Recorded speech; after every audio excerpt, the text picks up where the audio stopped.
right. Hello, everyone. This is British and American Culture class, as usual. Here we go again. This Friday is going to be a second quiz, okay? So everything from quiz number 1 until this lecture, which is chapter 2, you have to take care of, okay?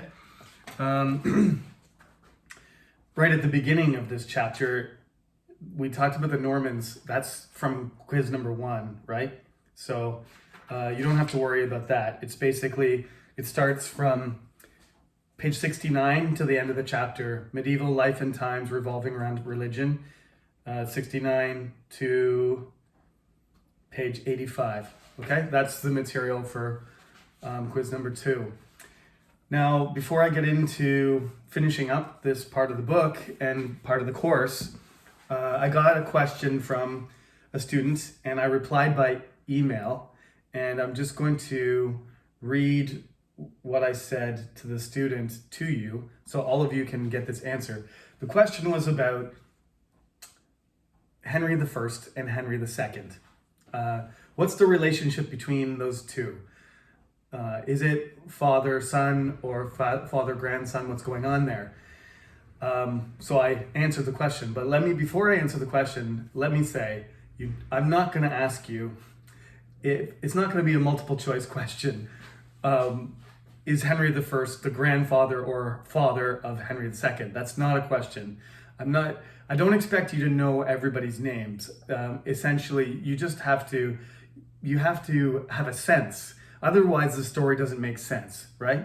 Otherwise, if I don't tell you some of the details to fill in, if I just say the ideas and I don't connect them to kings or events or places, then you can't understand the culture. There's no way to organize it better than to say, okay, this is what happened during this person's life. And that's the way some cultures actually used to record their history. They used to say, in the reign of this person. So if you go to like ancient history and you study Egyptian history or Babylonian history or something like that, Mesopotamia, you actually don't have a number. It's just who is the king at that time. Ramses II, in the reign of Ramses II. And Ramses II, in his 3rd year, in his 10th year, in his 27th year. That's how they count time, okay?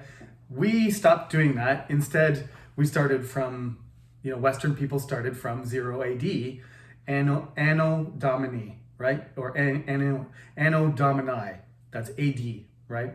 We started, and I've been using those numbers. So whenever I put 1337 to 1453, I'm counting from, the year of our Lord, when Jesus Christ, was born. And we used to, AD, we used to say, how do you remember AD? It's after death. That's not exactly true, because we don't know exactly when Jesus died or when he was exactly born. But anyway, we count from 0. And I keep using AD because that's where we get the number from. But actually, a lot of people use CE, which means Common Era.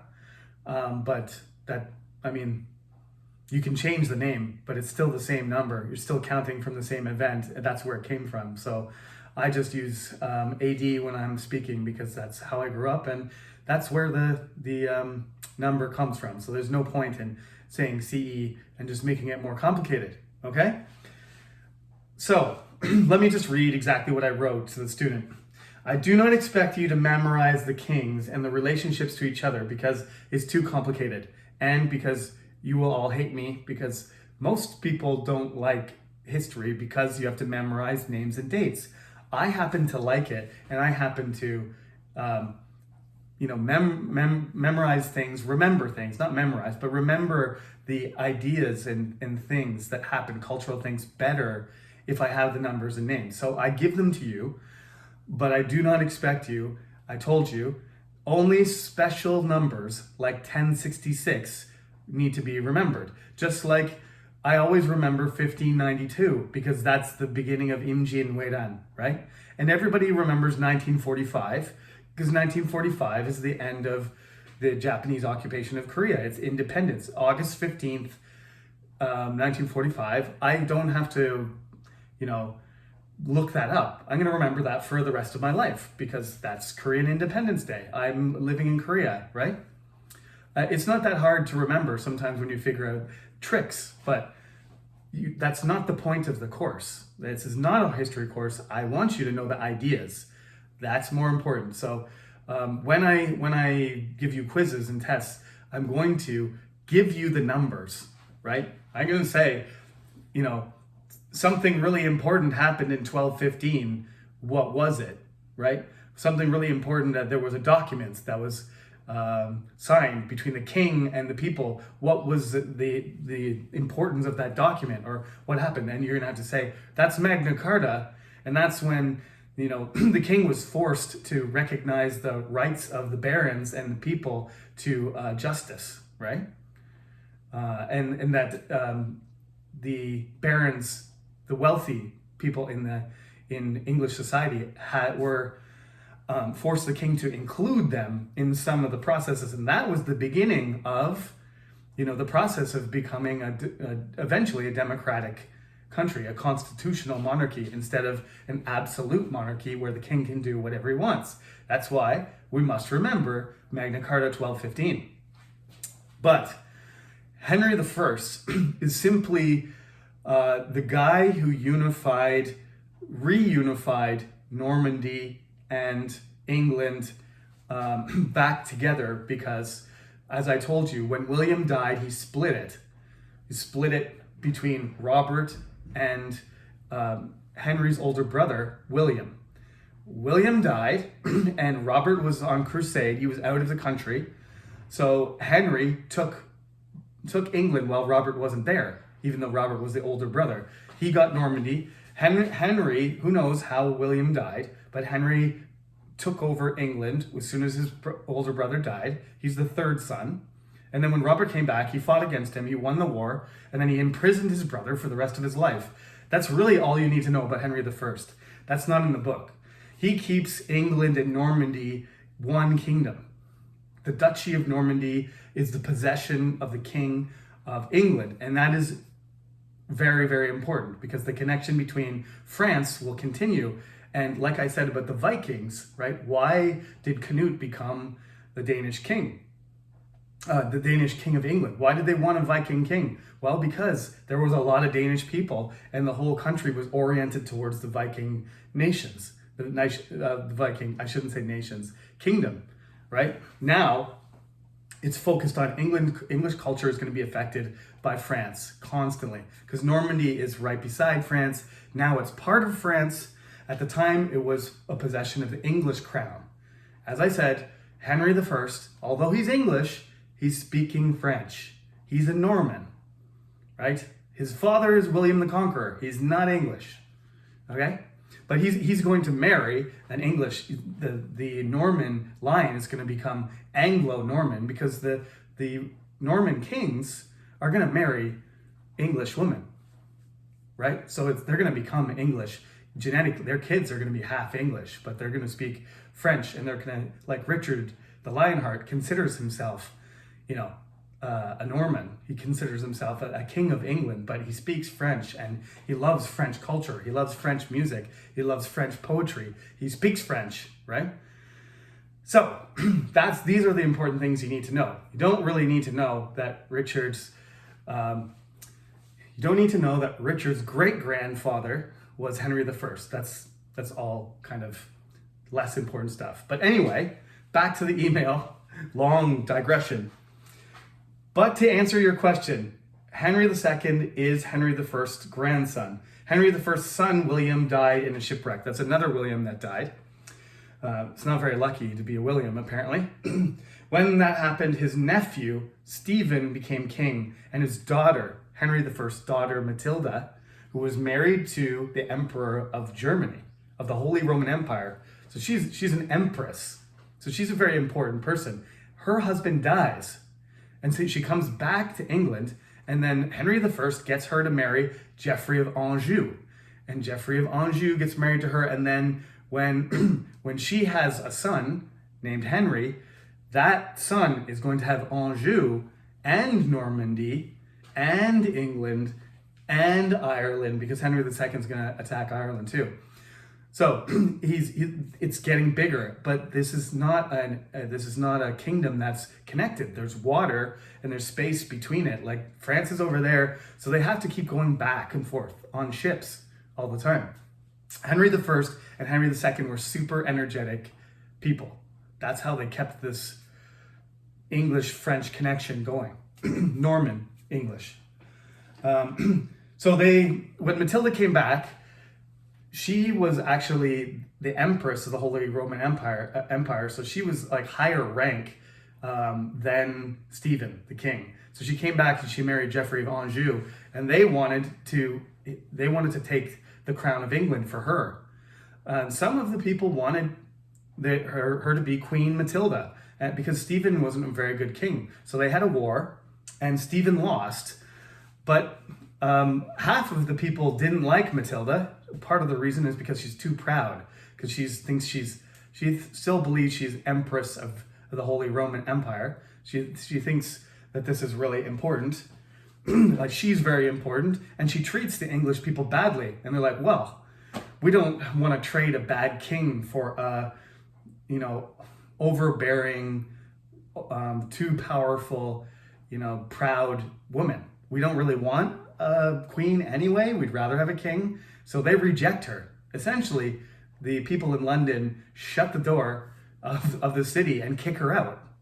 So she wins the war, but they don't want her anyway. But they will accept her son. So it goes Henry I and then Henry's nephew. Stephen has a son, but his son dies. So he doesn't have a prince anyway. So when Stephen gets old, he lost the war, he just says, okay, when I die, Henry I can be the king. So they actually go around together, uncle and this young man who's like 18 years old, at the time maybe 15. He goes around the kingdom like on a tour, and they're like, this is going to be Henry. This is a future king. I'm King Stephen, and here's my nephew, and he's going to be your king. And everybody gets used to the idea. So then when Henry becomes king, everybody's okay with it. So Stephen dies, and Henry II has a long reign. And I told you all about him, probably too much. You gotta make some notes about Henry II, because he's one of the most important kings. Not only because of what he does, he attacks Ireland, he invades Ireland. His knights kill Samuel Becket and create the shrine to Becket at Canterbury, which makes Canterbury the most important. It's already the most important place because the Archbishop lives there. But then he gets killed, and there's a shrine there for people to pray to. So people come from all over England to visit Canterbury, because Becket gets killed by his men when he gets really angry and yells that he wants somebody to get rid of his archbishop. And so they do.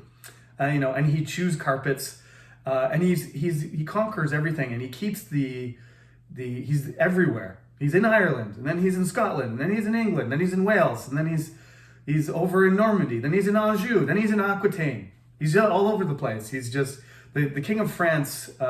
Can't believe how Henry II can do all this. Eventually, though, his powerful, amazing, decisive wife, Eleanor of Aquitaine, convinces her sons to rebel against him. So Richard and his another Henry. There's too many Henrys in this country, in this history, but they're four brothers, and they fight against their father. And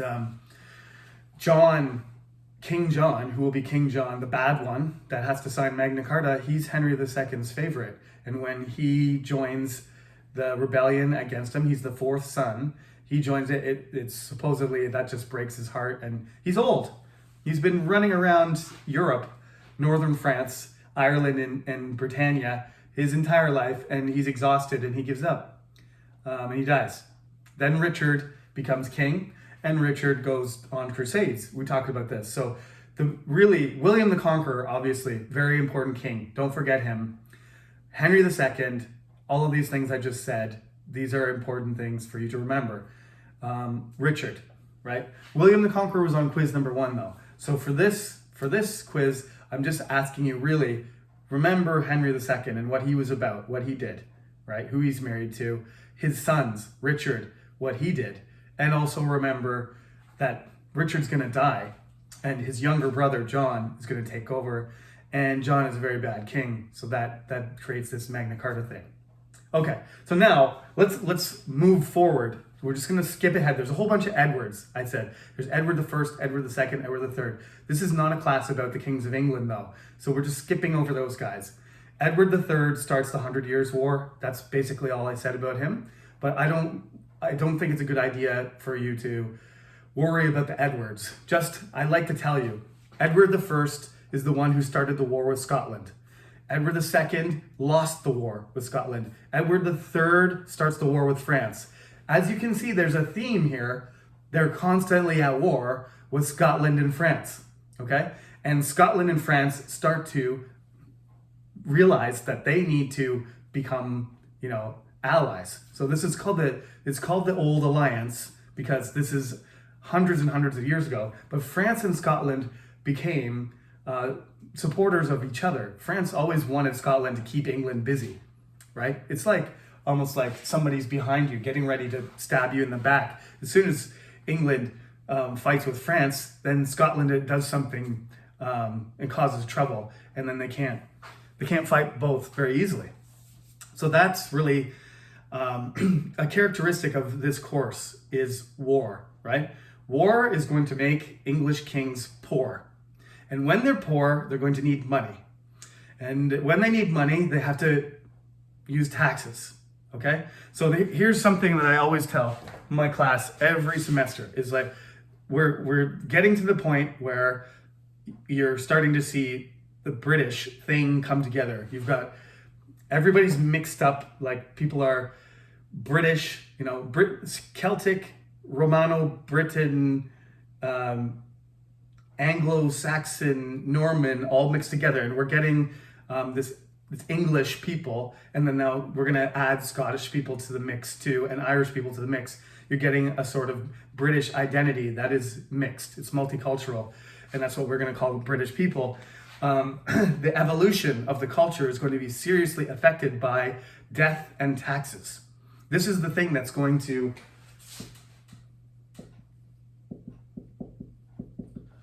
these two things are going to cause the king to be weaker, and it's going to cause people to rebel.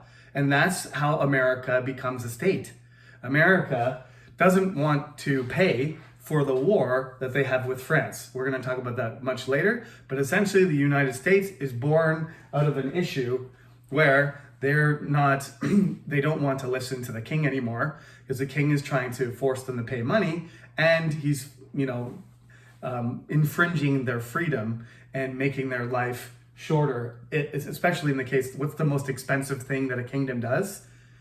War. And what happens when you fight in a war? People die, right?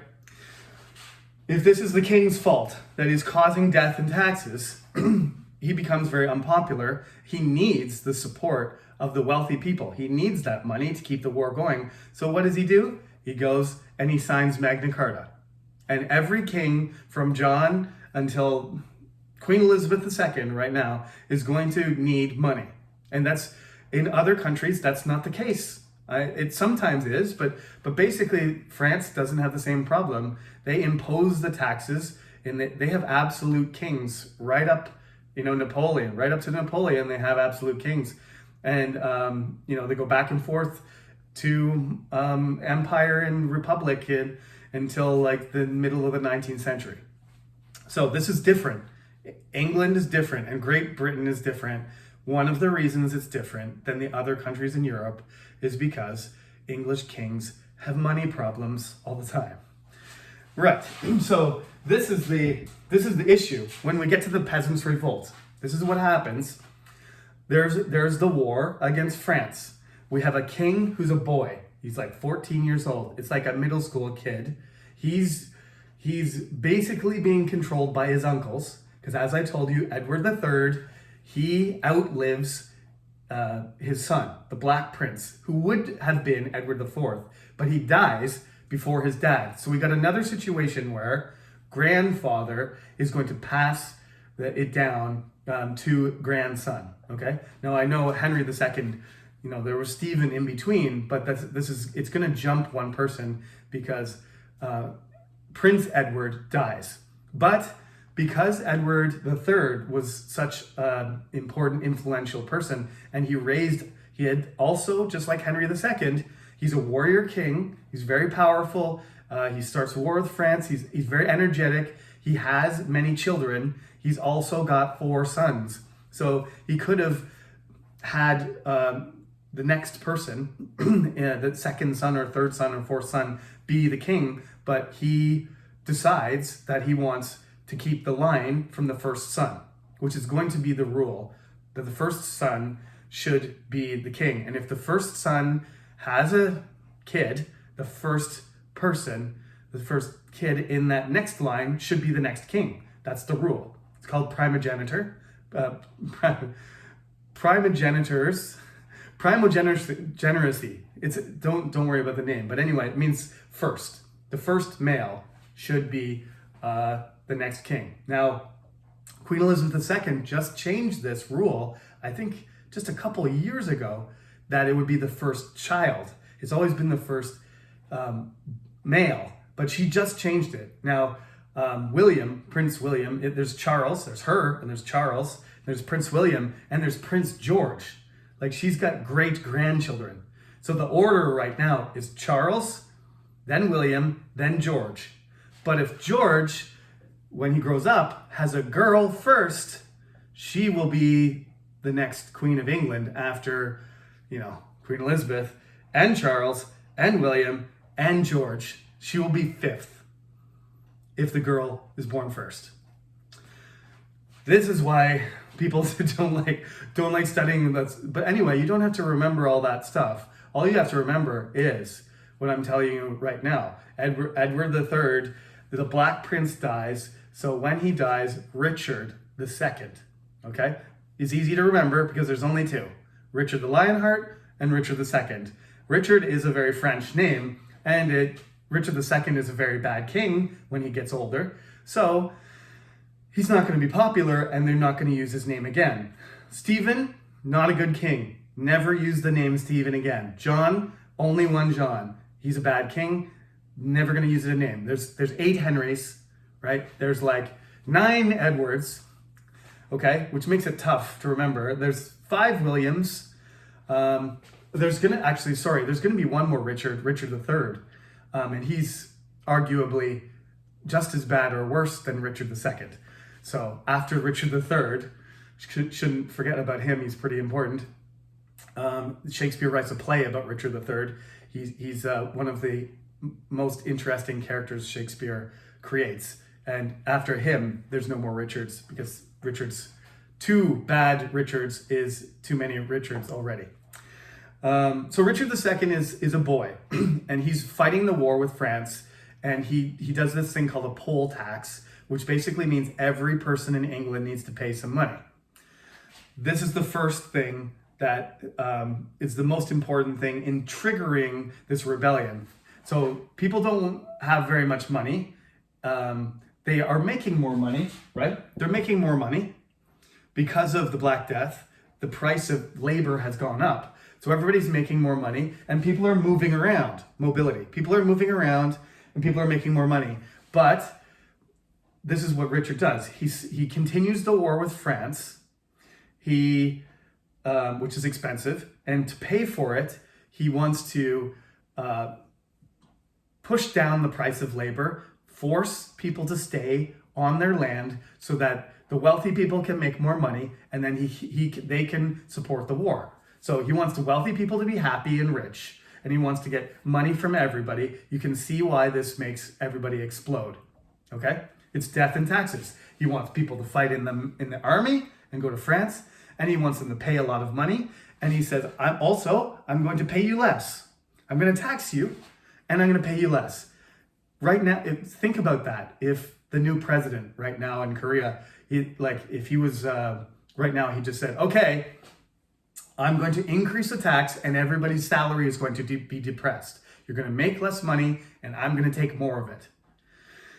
That is not possible because the entire country would explode.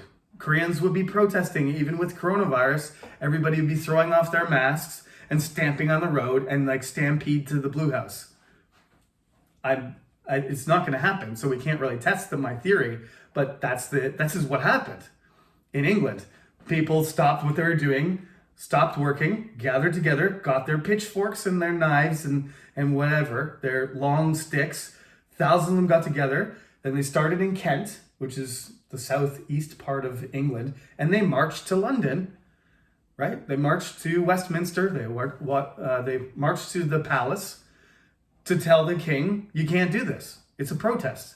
But it's not a protest. It's more than a protest. It's a rebellion. It's a revolt. They're trying to start a revolution here, basically. So they gather together with all their farm tools and weapons that they have. Some of them don't have real weapons or swords, but they have sticks and pieces of wood and metal and whatever.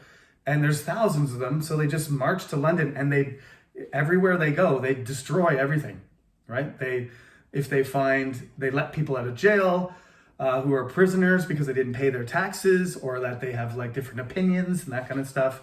And they just burn and destroy everything all the way to London. And they go to John of Gaunt, one of the rich uncles of Richard II, the Black Prince's younger brother, who is super wealthy. And he makes a palace. I'm going to forget the name of the palace, but he has a palace in London, and they hate him. They hate John of Gaunt. They want to kill him. So they go to the palace and they burn it down. That palace was built from the spoils of war. He captured knights and property in France, and he built Savoy Palace, I believe. He builds this palace in London, and when the rebellion gets there, when the peasants get there, they go right there. Luckily for him, he's not there because they would have killed him. But he's not there, so they destroy his palace. Okay, they come to Richard, and Richard is a boy, and they tell him that we want to talk to the king, and they're being led by this mysterious figure. Do I have a picture in the book? I don't think the picture made it into the book. Hopefully I will be able to show you my slides. Where's the Peasants Revolt?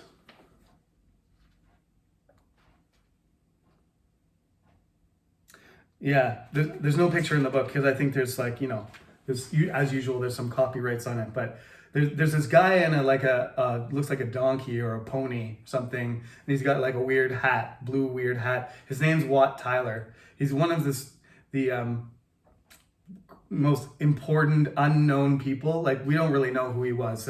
He's Wat Tyler, so his job might have been tiling. But anyway, he had fought in the war and come back to England. Maybe his job was a roofer, putting tiles on a roof. That's why his name's Tyler. It's T-Y, but tiles on a roof. So he might have been a tradesman. So he's not a peasant. He's a craftsman. He was a soldier, probably. Maybe he was a captain. So he's got military experience. He leads this rebellion right to the king's door. And then he says, we want to talk to you. And we know the king's a boy. It's really John of Gaunt and the evil uncles that are controlling him. So we want to, free the king from this, these bad ideas. That's what they think. They think the king's on their side. That's what they think, but they're wrong. So they make these demands. They say, no more taxes, no more restricting our movement, and you can't cap our wages. You gotta let our wages go up. We can make what we want to make, or what we can make. These are the demands that they want from their king. And he says, okay, let me think about it. Let's talk about it. They meet in a field after these demands are given. They meet in this field, and Wat Tyler comes forward with a few guys, and so does the king, to talk. And while they're talking, Wat Tyler does something aggressive, or insults the king or something, and the mayor of London, right, the leader of London, of the city of London, takes his sword and stabs Wat Tyler and kills him right there. And all of a sudden, the rebellion has no leader. And so when that happens, we don't really know exactly why. Maybe the king did it on purpose. Maybe the Lord Mayor of London did it on purpose in order to confuse all these thousands of peasants. But basically, the king orders, he after thinking about the demands of the peasants for a few days, he's gathered some soldiers. Most of his army is not there. His army's in France. Like, he doesn't have policemen or like a lot of soldiers to fight these peasants. So, but he's gathered a few of them together, and they have horses, and they drive. The peasants are all confused, and they disperse. They all like run away. Some of them die, some of them get killed, and some of them run away and go home. And the king says, I was thinking about it. He said, I'm going to think about it, and I understand your petition and everything. He says that, but after Wat Tyler dies and he gets rid of all of them, he says, I'm reneging on everything. I'm not going to give you anything. In fact, I'm going to send soldiers all over the place to find you and kill you.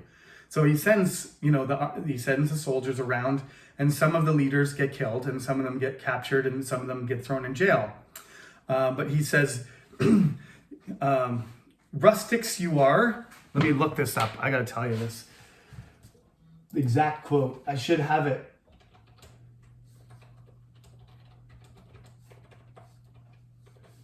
If I type it into Google, it'll tell me. Rustics you were, and rustics you are still. Peasants you were, and peasants you are still.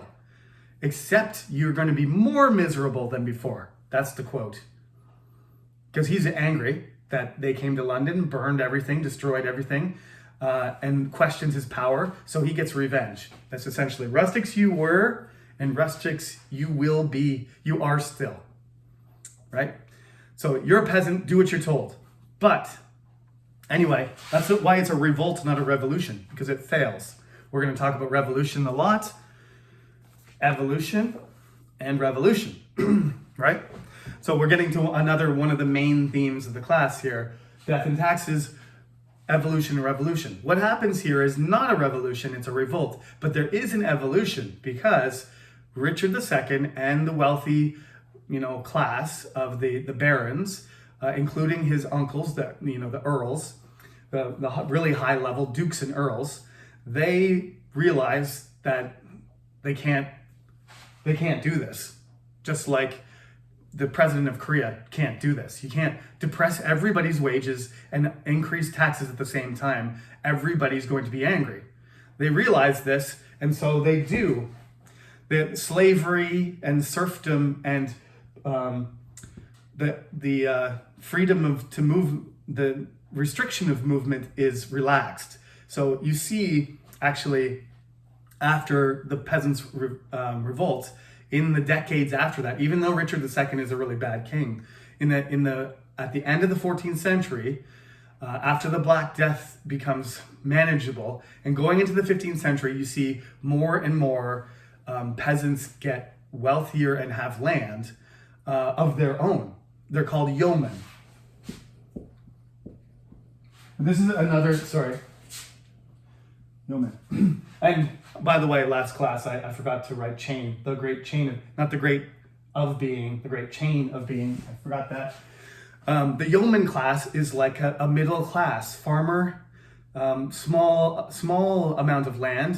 They don't usually have servants, but they own their own land. They're a property owning class. And this yeoman class starts to get bigger during the 15th century. Part of the reason is because of the Peasants Revolt and the Black Death. So you create this middle class in between the super rich and the poor. And this class increasing gets more and more influence. And by the time Shakespeare comes around, you're going to have some, tradesmen and merchants and farmers, yeoman farmers, that create a class of people that are important. They have money. There's a lot of them, and they affect the culture and the politics of what's going to become Great Britain, right, of England. Okay? So that's why the Peasants Revolt is so important. Don't forget these three things and the relationship, why the king does what he does and what happens and why it happens. Okay, all of these things are done. Talked about them. So we're gonna jump ahead in a moment, but actually I have to cover the two people. Chaucer, two people I've chosen, John Wycliffe and Chaucer. John Wycliffe is important because he is like a prototype of Martin Luther. He wants reform. He's an Oxford priest and he has some radical ideas. You might not think they're radical, but religious people back then did think he was a really radical thinker. He makes a Bible and he writes it in English. The Bible's in Latin. The Catholic Church controls access to the Bible. Only wealthy, educated people from the church or from the upper class can read the Bible. Only rich people can read. It's kind of like why Sejong created Hangul, right? He created Hangul because Hanja was too difficult for normal people to read. So he was trying to get everybody to have access to reading so they could understand the law and they can understand philosophy, ideas, and all various things that come along with education. Wealthy people in Korea did not like Hangul and they didn't use it. Still, they used Hanja for hundreds of years, right? Chosun Yangban used Hanja. I have a book. It's like, 150 years after Hangul was written and everything's in Hanja because the guy was an Andong Kim, so he wrote everything in Hanja so nobody can understand it except for other Yangban. So when he wants to get the book in English, he wants the Bible in English, what is he trying to do? He's trying to make it so that every person, the plowman, the yeoman, the poor peasant can read. And this is a little bit before Sejong. This is about 100 years or so before Sejong. We're talking about the 14th century. Sejong is the 15th century, right? You can do your fact checking on Google. But anyway, he's born. Chaucer and Wycliffe are born in the Black Death era, right? I think Chaucer's actually born in 1348, like the year or 1347. So like when he's a baby, the Black Death kills everybody, and he's lucky that he doesn't die too. Wycliffe's a similar age. He's alive during the 14th century. So he's not the beginning. They're not the Great Famine generation. They're the Black Death generation. So their parents are the sick ones, and their grandparents are the ones that were weak, and they're the young ones that grow up, and everybody else dies except for them. Okay, so Chaucer, he writes Canterbury Tales, and he writes that it's kind of a picture of medieval life. The reason that it's so amazing to read Chaucer is because he has a tale about a knight, and about a farmer, and about a divorced woman, and about a priest, and a parson, and a lawyer. Like, he has all these different characters, and one by one they tell a story, right? To entertain on the way to going to pray to the shrine at Canterbury, to pray to St. Thomas of Becket. So they stop at an inn and they tell one by one they tell these stories, and you can get a really, really vivid picture of medieval life through his writing. So he's considered, Shakespeare read him. All of the great writers after Chaucer read Chaucer. So he's the grandfather of English literature. He writes in Middle English. Another important thing is he's living in the Midlands. He's living in like West Central England, and it's there's no dictionary or anything. So he sort of standardizes, starts to bring together this dialect that starts to become dominant, and it'll evolve into the Oxford Dictionary. English, is descended from Middle English, and there's not that many writers. Chaucer was the most famous writer in Middle English, so he will literally be creating vocabulary and providing the spelling that he thinks matches how he talks. Because there's no spelling, there's no dictionary, and nobody's going to check. This English is being created as a written language. The only thing he can do is look at Old English, like when Alfred was writing, and say, okay, well, we don't talk like that anymore. So he's really got to like sort of create his own language for it. And Martin Luther, when he translates the Bible in the 15th century into German, he does the same thing. Martin Luther is the grandfather of German, because there was two types of German. There's Upper German and Lower German, and he like combines them and he writes them, and then the Luther Bible, the translation, becomes like the standard German. It becomes the basis for the development of modern German. Wycliffe creates this English Bible. It's, you know, he has these followers called Lollards. They get, we think, you know, Lollard means like lollygagger or like lazy person or stupid person. Maybe that's why they called them Lollards, but they had this whole movement. And actually John of Gaunt was sympathetic to the Lollards. So all these things are connected here. John Wycliffe, you know, the king and the Catholic Church basically want to kill him. They want to burn him. But John of Gaunt protects him. And there's going to be periodically wealthy people that like these ideas and support the Lollards. The movement doesn't die completely. It's underground though. And a few hundred years later, you know, there's a Reformation that's going to happen. And these people have already been exposed to a lot of the ideas. The Bible should be accessible in a language that I can understand. Even though I'm not a rich person and I don't have a great education, I should be able to understand the Bible and read it for myself. This is something that we take for granted, but that's not the way it was. It was always in Latin. It was a translation called the Vulgate, which is a translation of the Bible by, I think, Saint Jerome, you know, in the 3rd century. It's basically a Roman Bible. And that's what people were using. That's what the Catholic Church used. And people didn't know what was happening. Like, they couldn't understand. If you wanted to get an explanation, you'd have to get a priest to explain it to you. But as I told you, in the Black Death, a lot of the good priests died. A lot of the ones that were performing their duties, a lot of the people that refused to do, you know, the helping with the poor and helping with the sick and doing their job well, they didn't die because they didn't risk their life to help people who were sick with Black Death. So you got all these less committed, less educated people in the church. So somebody like John Wycliffe is like, well, we need to do something about this. The church is not functioning well. And a lot of people agreed with it. So there was a lot of sympathy to it. One of the things that John of Gaunt liked, that John Wycliffe said, so you know what we should do? We should take all the property from the Catholic Church, and we should use that money, to support the society. Henry VIII is going to do that. He's going to do exactly that, except for he's not going to redistribute the money to the people. He's going to take it for himself, and he's going to use it to pay for war and for luxuries and stuff like that. Henry VIII was a super selfish guy. What John Wycliffe wants to do is take the property away from the church and make it public, essentially. Make it generate money for social services. The guy is great. It's John Wycliffe.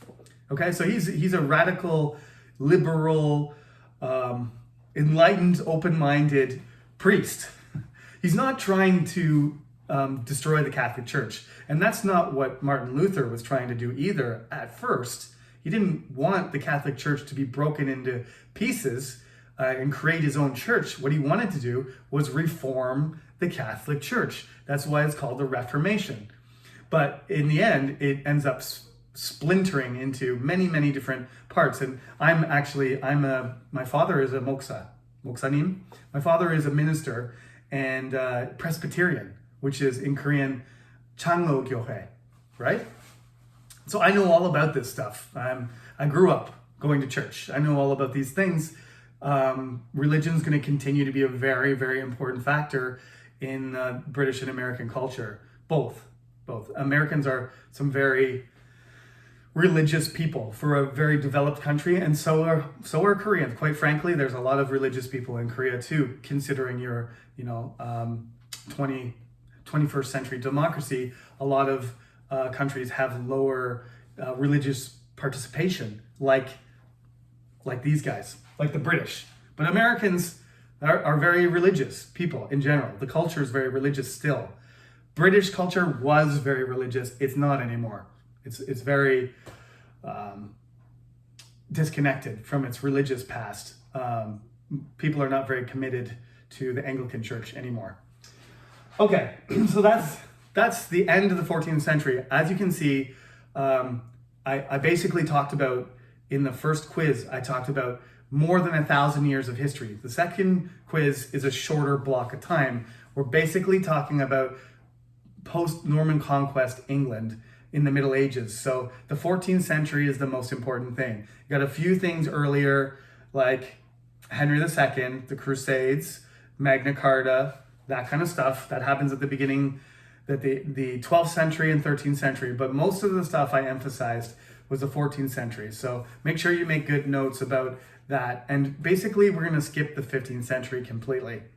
There's nothing I can do about that. I don't want to talk about every king and queen and every century to you, because then you will say, Professor, this is a history course, not culture course, right? So the only thing I want to say is the fall of Constantinople, which is the end of the Roman Eastern Empire, it falls in the same year that the 100 Years' War ends in England and France wins the 100 Years' War. That's the same year, 1453. After the quiz on Friday, I'm going to upload another lecture, and that lecture will skip ahead to the end of the 15th century just to talk about Henry VIII's dad, another Henry.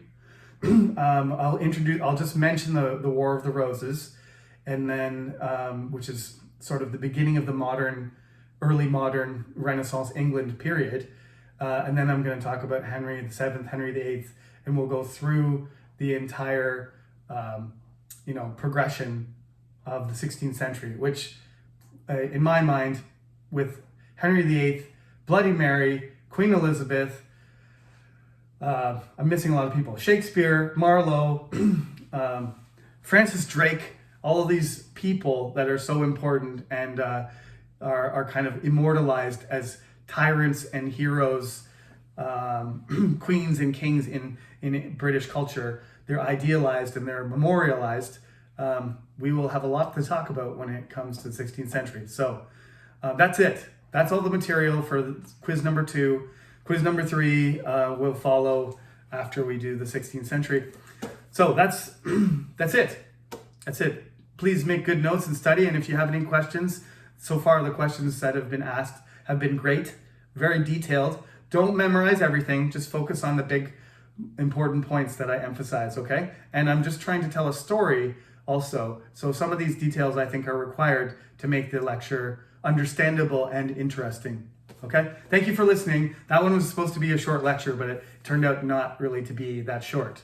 I'll talk to you on Friday. And remember, 11 a.m. Friday morning is your quiz, 11 until 11:09. Okay. Have a good week.